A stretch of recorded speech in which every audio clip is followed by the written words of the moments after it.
여러분 안녕하세요.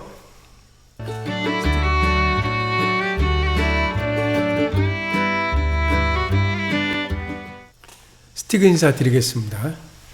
고등학교 교사가 알려주는 부동산 초보를 위한 강의 세 번째 시간. 오늘은 많은 분들이 관심 있어 하시는 경매와 공매가 되겠습니다. 먼저 첫 번째 시간에 했던 거, 두 번째 시간에 했던 거 복습하는 시간 가지겠습니다. 원래 복습만큼 좋은 게 없습니다. 사실은 예습보다는 복습이 더 중요합니다.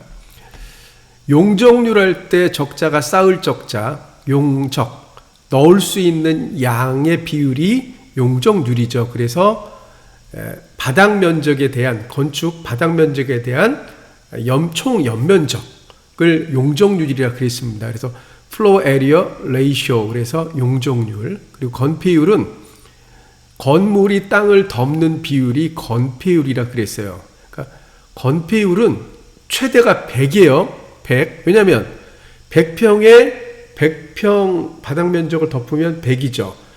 용적률은 계속 쌓을 수 있기 때문에 얼마든지 올라갑니다. 물론 이제 건축에 한계가 있겠죠. 그러니까 건폐율은 최상이 100이고 용적률은 올라갈 수 있다. 이렇게 얘기합니다. 그래서 건폐율은 Building Coverage Ratio 이렇게 얘기를 합니다. 자, 재개발과 재건축 말씀드렸는데요. 재개발할 때요, 재자가 다시 재자라 그랬습니다. 그래서 개발하면 땅 전체를 본다 그랬습니다. 그래서 기존에 가지고 있던 단독주택, 다세대 연립 아파트, 또 뭐 이런 것들을 다 도로까지 다 묶어서 도로 내고, 그 다음에 상하수도, 녹지 공간, 이렇게 확보하는 게 재개발이라면, 리디벨롭먼트라면, 재건축은 건축물만 공동주택으로 대표되는 노후된 이 정비 기반 시설은 양호한데, 이 아파트가 오래되었거나 금이 갔거나 안전진단에 문제가 있을 경우는 다시 짓는 거다. 이게 재건축이라고 그랬습니다. 그래서 리컨스트럭션 이렇게 얘기를 했습니다. 그래서 대표적인 재개발 단지가 주안 1구역, 미추홀구 주안 1구역의 힐스테이트 푸르지오고, 재건축은 역시 미추홀구의 남강 로얄 아파트, SK가 예정되어 있죠. 그래서 지난 시간에 살펴봤던 게 재개발, 재건축. 첫 번째 시간에는 용적률과 건폐율. 스티가 보기에는 용적률, 건폐율 개념이 더 중요합니다. 용적률이 높다, 고밀도 개발이다. 건폐율이 높다, 그러면 녹지 공간이 부족하다. 이렇게 생각하시면 됩니다. 자, 오늘은 공매와 공매입니다. 경매와 공매. 예. 경자가 다툴 경자예요. 다투어서 파는 거예요. 그래서 다투게 해서 물건을 파는 일을 경매라 그래요. 경매 붙인다 그러잖아요. 그래서 이 법원에서 하는 거고요. 경매는. 공매는 공공기관에서 파는 건데, 한국자선관리공사에서 캠코라고 하는데 부산에 있습니다. 물건을 파는 일을 공매라고 합니다. 스티그님, 법원도 공공기관이잖아요. 예, 맞아요. 근데 좀 이따 상위 법이 다릅니다. 경매는 민사집행법이고 공매는 국세징수법이에요. 좀 달라지는 거예요. 공통점은 경쟁을 유도해서 판다는 겁니다. 자, 먼저 경매는 다툴 경 팔매, 사는 사람에게 다투어서 최고가를 써낸 사람에게 파는 게 경매라면 민사소송법에 근거합니다. 근데 우리가 일반적인 경매라 그러면 가장 높은 값을 부른 사람에게 물건을 파는 거죠. 그래서 수산물이나 농산물 또는 자동차, 예술품 등을 경매를 많이 해요. 이때 이 경매가 말하는 광의의 경매고, 협의의 경매는 법원 경매를 말하는 겁니다. 제가 말씀드리는 건. 그래서 개인이나 법인이 채무, 돈을 빌렸는데, 대부분 이제 은행이 되겠죠. 또는 개인 간이 되겠지만, 채무를 변제, 갚지 못했을 때 채권자, 돈 받을 사람이 요청을 받은 법원이 채권자가 담보로 잡은 부동산을 강제 매각하는 절차가 경매예요. 그러니까 법원에서 파는 겁니다. 그러니까 안전할 수 있죠. 법원이 중간에서 팔아서 그 남은 돈을 채권자에게 돌려주는 겁니다. 그러니까 채무자가 변제하지 못했을 때 채권자의 요청을 받은 법원이 채권자가 담보로 잡은 부동산을 강제 매각하는 절차를 우리는 경매라고 한다. 근데 동산 경매도 있습니다. 스티그도 가봤습니다. 가정집에서 뭐 딱지 붙었다 그러죠. 빨간 딱지, 압류 딱지. 그래서 컴퓨터, 냉장고, TV, 가구 뭐 이런 거 하는 거 직접 가서 제가 본 적이 있습니다. 이게 경매입니다. 우리가 흔히 말하는 게 이제 법원 경매가 되는데요. 법원 경매 정보는 대법원 사이트가 있어요. 그래서 대법원 경매 정보 또는 법원 경매 정보 치면 이런 초기 화면이 뜹니다. 여기서 부동산이냐 동산이냐. 그래서 여기 보면 여기 법원을 얘기하지 말고 그냥 시군, 도시 또는 뭐 시까지만 해도 물건이 쫙 뜹니다. 그래서 입찰 가격, 뭐 그 감정 가격, 그다음에 유찰 횟수 이런 것까지 다 뜨니까 가장 기본이 법원 경매 정보고요.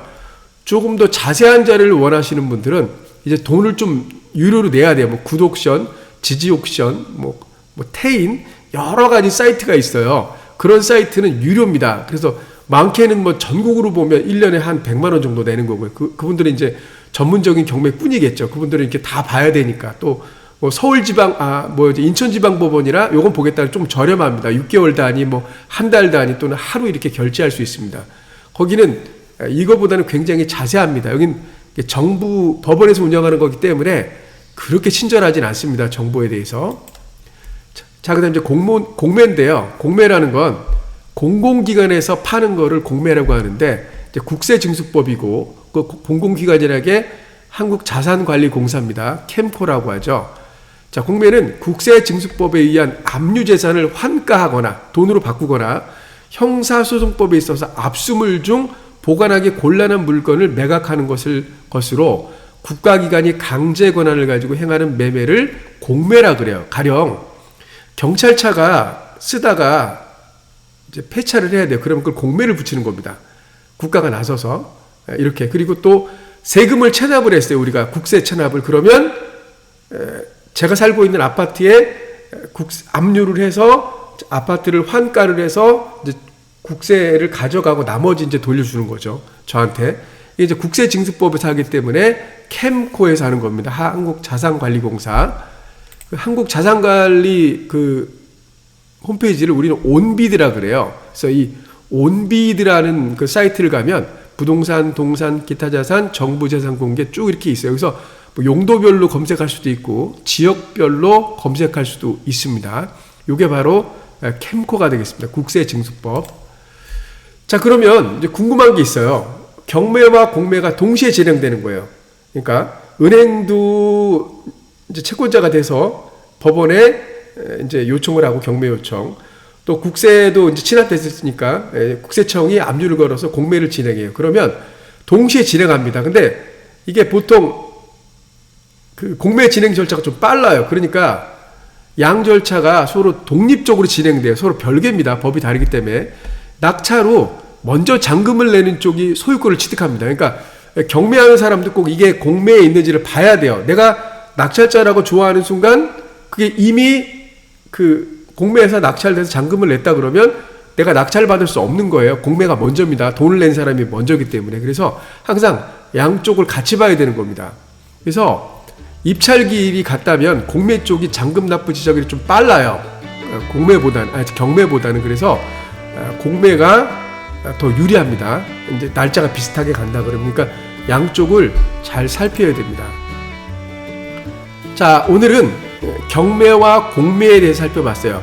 경매는 민사소송법에 의해서 법원이 진행하는 거고, 또 공매는 국세징수법에 의해서 한국자산관리공사 캠코가 진행하는 거다. 그래서 다르다라고 얘기를 했습니다. 물론 제가 말씀드리는 것 이외에 더 많은 점에서 차이가 있어요, 사실은. 근데 이건 기초다답게 기초이니만큼 제가 아주 기본적인 부분, 경매가 뭔지 공매가 뭔지에 대해서 살펴봤습니다.